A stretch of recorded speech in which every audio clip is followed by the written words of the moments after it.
Hi, it's Xavier. Welcome to my bonsai retreat. It's actually Good Friday, so I've got to go off and do some prayers and stuff soon. But there's been a break in 2 days of rain, so unlike Dave in Dave's bonsai, where it's covered in snow, we're just covered in water. So what I do today? Went out, collected a load of moss because I've got something I want to do with a larch and tufa rock after watching something Graham Potter's done. But it's finally time to hit back at this Silver Birch rebuild. Now this has been in several videos. It's basically been through the wars. We had bad cases of sun completely destroying the top. That's been regrown. Last year you saw me rewire this, and this year I'm happy to say, well, I think it's looking pretty good as a basic structural framework. So all that's going to happen, I'm going to take off all the wire. The thicker pieces I'll save, the smaller pieces, well, we'll see how it goes. There's a little 1mm wire, not sure what we'll do. Once I've got the wire off, come back. Obviously, I'm also going to be taking the weeds out. And guess what? This was last repotted in 2020. But before I get it out of the pot, get rid of the wire, do the trimming back, because it's got a nice stable structure right now. So if you're interested in Silver Birch and this great Yamadori journey, keep watching.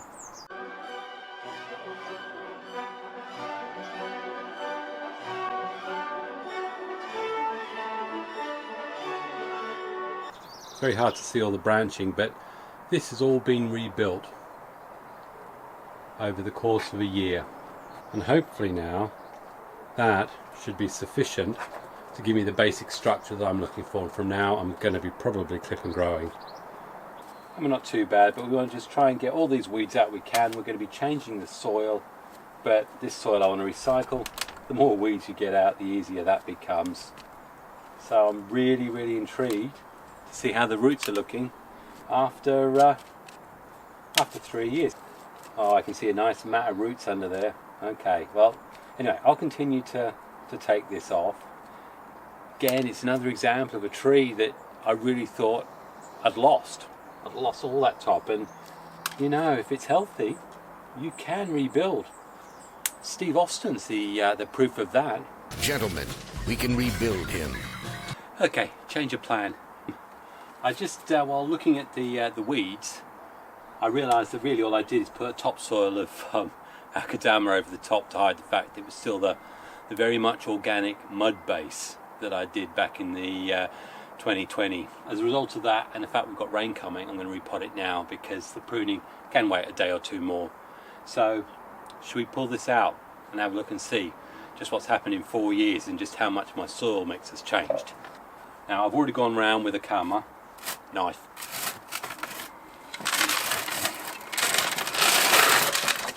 Okay.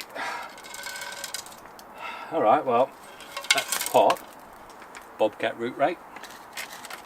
I can't go on about it enough. If you're looking at something that's going to be a decent root hook and really do the job, in fact there'll be a link on his original site, but I'll put one in the description. I know Yella's now got one very similar to this, and I find that the key is, if you're going to get one, get the one that's got the curved shaft, so to speak.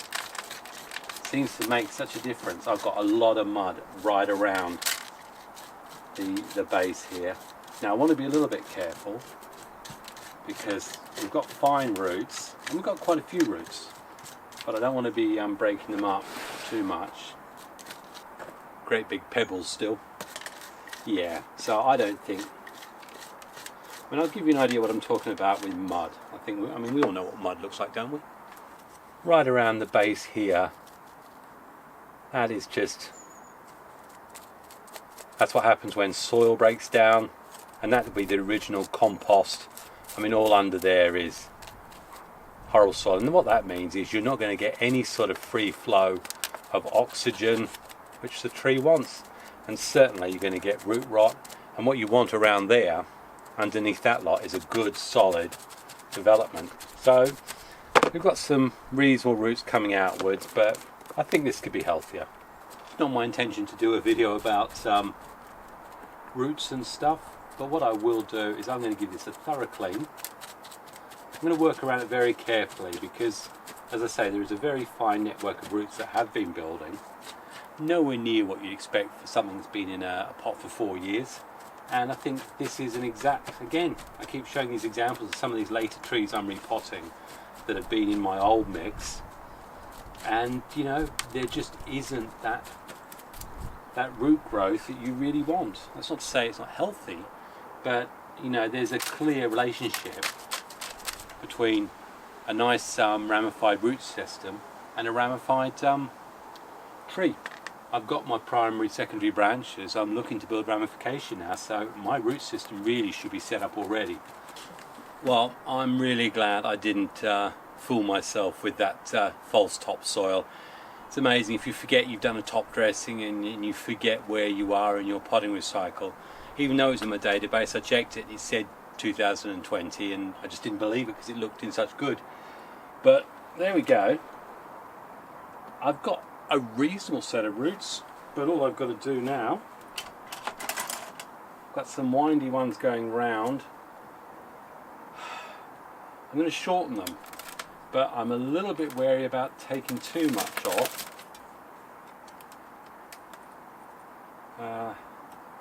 We've just got some rain coming down, so let's just get rid of some of these here and just shorten some of these around here. I mean, I've definitely got some healthy roots, that's good, and I've definitely got some rain coming, so I'm going to surprise you.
That's all we've got. As I say, I have got crossing roots.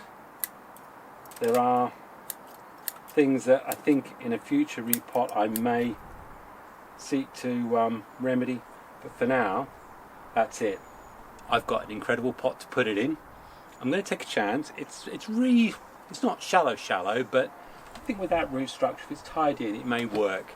So when you come back, before I do the pruning, you're going to see it in an incredible pot. If you want to see that pot, hang around.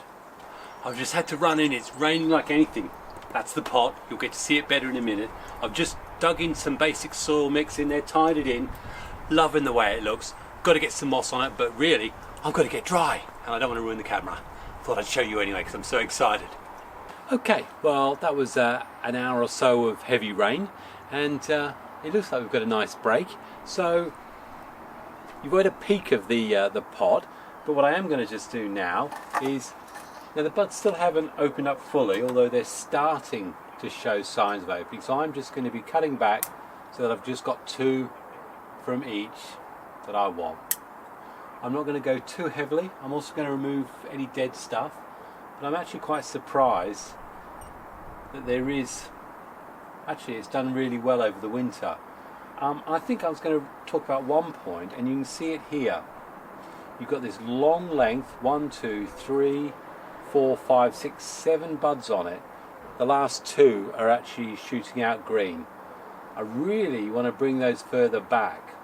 So there's nothing stopping me, in this case 1, 2, cutting back to that, so the third, and see if I can promote that one to come out. So again, just general tidying up, and just bringing the profile back in.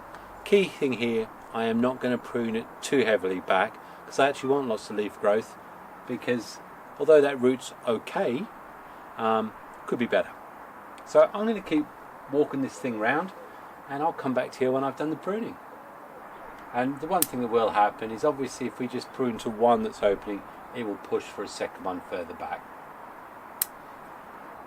And generally I like to keep, as I say, 2 on each branch. Here, I've got this great big long length here, right up high on the tree, but there's a green bud there. No, there's not. That's where I cut it. So this is the issue you'll get with birch. So we've got this long length high up in the tree, and it's not till we get here that we get buds. Now in the past I have tried to cut back. Sometimes it buds, sometimes it doesn't. But what you have got is just here, very, very thin little bud. So I'm actually going to cut back to there. They are tough, so long they're healthy. Here, we've got this lovely little grouping here. Buds there. Looks like there might be a bud coming up there. But he's got this very, very coarse all the way here.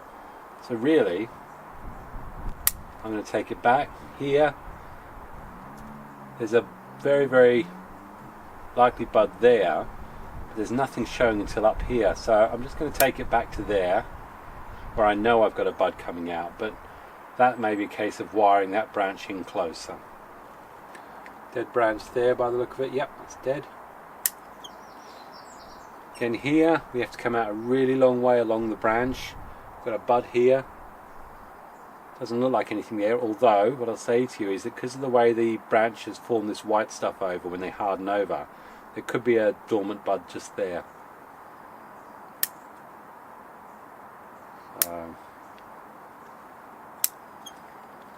Here there's a bud here, here, but 2 here. I can actually consider taking that right back, and I can look at the bud under there and there, so I could potentially be regrowing this whole branch. Well, pruned back, and there it is in that pot. Really, really nice pot. Got that off my sister many years ago. Lovely, lovely pot. Hasn't been used for a couple of years, but hopefully this silver birch is going to do really well in it. To be fair, this is overly long. I've checked in the hollow, and as you know, I did some putty resin or something into the hollow that went all the way down to there. That's filled, and that's actually stopped the rot perfectly. So I'm really glad I did that. All I want to do now is, I think, put some moss on this. So earlier today, when I was out swimming, well, the mussels are in the swimming pool. I'm just pulling all the weeds out of the moss. Side of the road, there's always loads of this moss.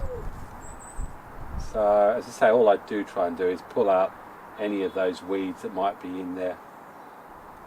And I'll take a chance that the birds don't also look at it. But the main reason I want to put this moss covering on there is because I know there's a lot of surface roots near there. This is what I want it for, and I'll find a way, I think, to protect.